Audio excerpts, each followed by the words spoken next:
What if it were possible for a regular person earning an average income to amass a multi-million-dollar fortune? Without doing anything special or extraordinary, a normal person could become a deca-millionaire working a boring 9-to-5 job. That's exactly what Sylvia Bloom did, a woman who lived a normal life, working a normal job in a normal home. Take a look at how this seemingly ordinary woman was able to have over $8 million by the time she died, and stick around to see if it's possible for you to do the same. The answer might surprise you. My name is Chris, and I help teach people about money, personal finance, and investing. If you're interested in improving your financial future, make sure to subscribe to the channel and hit the like button if this video is helpful. Sylvia Bloom wasn't born into wealth. A daughter of Eastern European immigrants, Sylvia grew up in New York City during the Great Depression, which gave her a strong sense of frugality, so she learned early on not to buy things that weren't needed. She went to public school in the city and eventually began working at a law firm during the day. Sylvia would go on to earn her bachelor's degree at night while working her 9-to-5 job. She spent her 67-year career working as a secretary at that same law firm in New York City. Sylvia was never taught anything about investing, but she was observant of the investments her boss was buying. As a secretary, she was responsible for various tasks her boss needed to complete, such as balancing checkbooks, running clothes to the dry cleaner, and various other chores. In addition, he would often ask her to purchase stock for his investment account. "Call my broker and ask them to buy X amount of AT&T shares," he would say. At first, she didn't think much of it, until one day she decided she would buy the same stock for herself. The next time her boss asked her to contact his stockbroker to make a purchase, she bought some too. Buying investments in small quantities was how she began to amass her fortune. Sylvia didn't even own her own home. She and her husband rented a small apartment in the city. Her husband was a firefighter who retired and then went on to be a public school teacher and part-time pharmacist.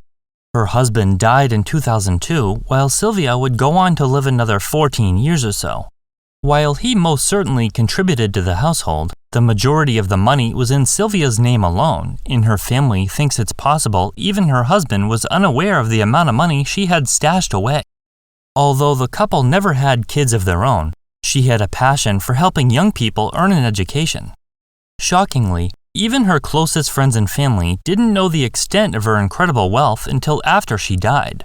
Her family knew she had enough money to live comfortably, and they knew it was a goal of hers to donate money to charity, but they had no idea the amount she had saved. When she died, the majority of her fortune went to charity, and a portion was left to her family. Over $6 million was donated to a charity to be used for scholarships.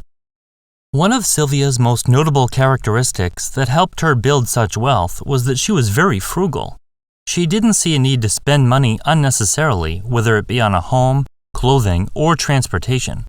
For example, she always took the subway and never took a cab. This is an especially important trait for those looking to build such a fortune.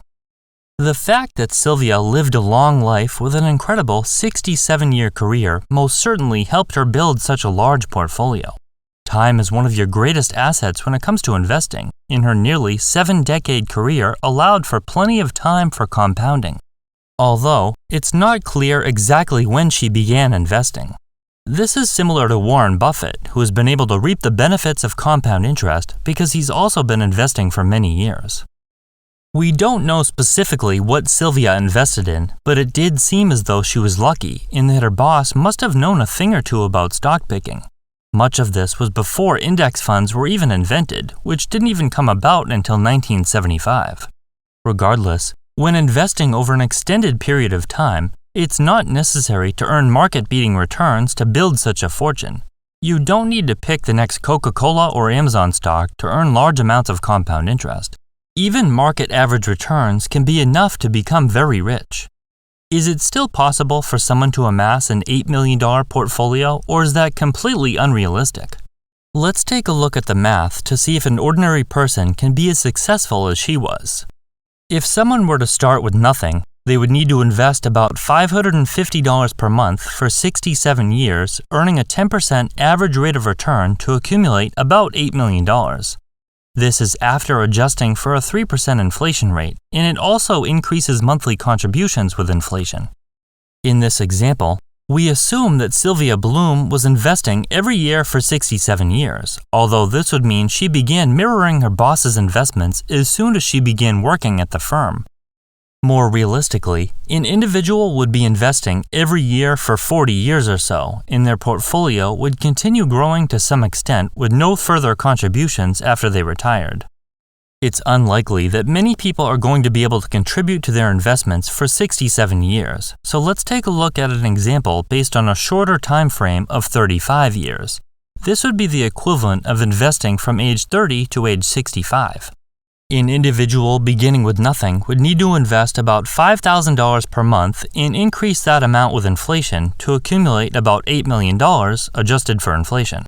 35 years is a more realistic time period for most, but who can save $5,000 per month? Isn't that impractical? Probably for most people, but it's not impossible. It becomes much more realistic when you have two people working in a household. People will argue that this can't be done anymore for various reasons. Housing is too expensive now, jobs don't pay that well, the cost of living is just too high, and investments won't be profitable going forward. There are certain factors that made it easier back in her time, but there are also positive influences making it easier today. No one is arguing that there are obstacles to being able to invest each month, but if there were no challenges, it'd be easy and everyone would do it. That's what makes this story remarkable.